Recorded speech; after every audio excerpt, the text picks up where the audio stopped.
وعن wanaagsan daawadayaal soo dhawaada waxaanu idin soo gudbinaynaa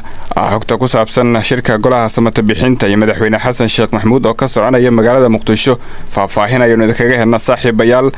sidoo kale waxaanu idin la wadaagaynaa maxaabiis tiro badan oo markaasi xalay ka baxsatay saldhigga degmada Hodan hadaba xogta ku saabsan maxaabiista baxsatay ayaan halkan idin kula wadaagi doonaa balse marka koowaad soo dhaw muuqaalkan like sarsina share gare si dad badan uu gaaro haddii nagu cusub tahay nagu soo biir oo subscribe ka taabo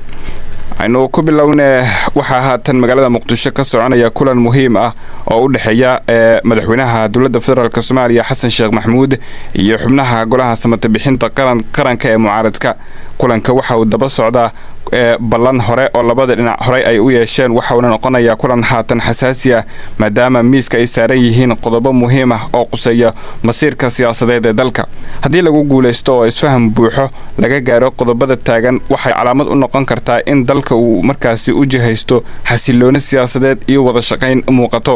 balse haddii mar kale lagu kala aragti duwanaado waxa laga cabsi qabaa in ay sii xoogaysan doonto jahwareerka siyaasadeed iyo kala shakiga u dhaxeeya dhinacyada la soco wararka xiga wixii ku soo kordho shirkan muhiimka ah ee u dhaxeeya madaxweynaha dawladda federaalka Soomaaliya iyo xubnaha golaha samata bixinta ee mucaaradka subscribe si aysan ku seegin wararka aan halkan soo gelin doono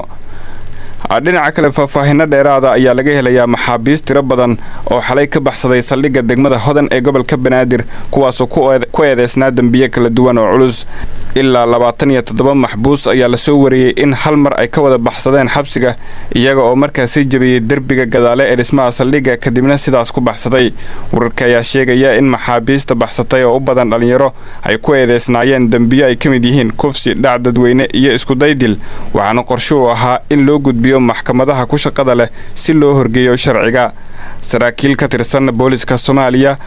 oo aan la xiriirnay ayaa inoo xaqiijiyay baxsashada maxaabiistan waxaana haatan socdo baaritaan ay wadaan laamaha amniga arrintan ayaa dhalisay in su'aalo la iska weydiiyo sida ay ku suurtagali karto in tira intaas laag oo maxaabiisa ay hal mar fakadaan taasoo keentay tuhno waaweyn oo aad u xoogan ma jiro wax war rasmi ah oo ka soo baxay mas'uuliyiinta maamulka degmada Hodan iyo saraakiisha amniga oo ku aadan falkan waxaana isha lagu wada hayaa baaritaanka haatan socdo iyo natiijada ka soo baxda